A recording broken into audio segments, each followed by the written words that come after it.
فاكرين أيوب؟ أنا رحت وبيت في بيته. بيت الراجل أيوب مش مبني بعاد، مش مبني بطوب، مش مبني ببوس ولا مبني بخوص، لكن مبني بنور الدنيا. شبابيكه البدر وإزازهم برق، شبابيكه البدر وإزازهم برق، والباب الشمس الشموسة.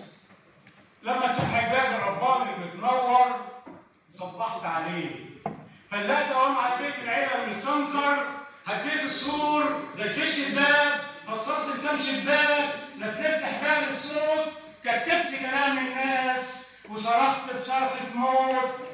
يا تهدوا صوركم زي تمام، يا تحسوا بقرصه مصران الغلبان. انتم ايه؟ قلوبكم ايه؟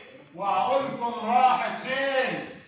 لما اتخلق الصوت اتكلم دمع العين، قال الارض الحافيه الناس لابساكي، الناس دايساكي، مع انك انت الام، مع انك انت تراب الميت وطعام الحي.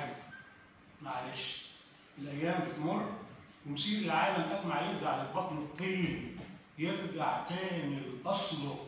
وساعتها الارض الحبله هتولد في اليوم الموعود، واليوم ده لا ينفع واد ولا تنفع بنت بنوت، ولا ينفع مال ولا تنفع اي بيوت.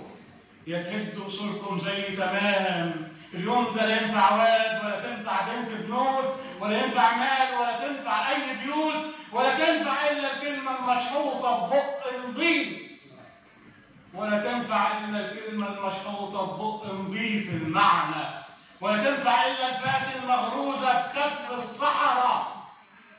يا تهدوا اصولكم زي تمام، يا تحسوا بقرصه مصران الغلبان. انتم ايه؟ وقلوبكم ايه؟ وعقولكم راحت فين؟ لما اتخلق الصوت يتكلم دمع.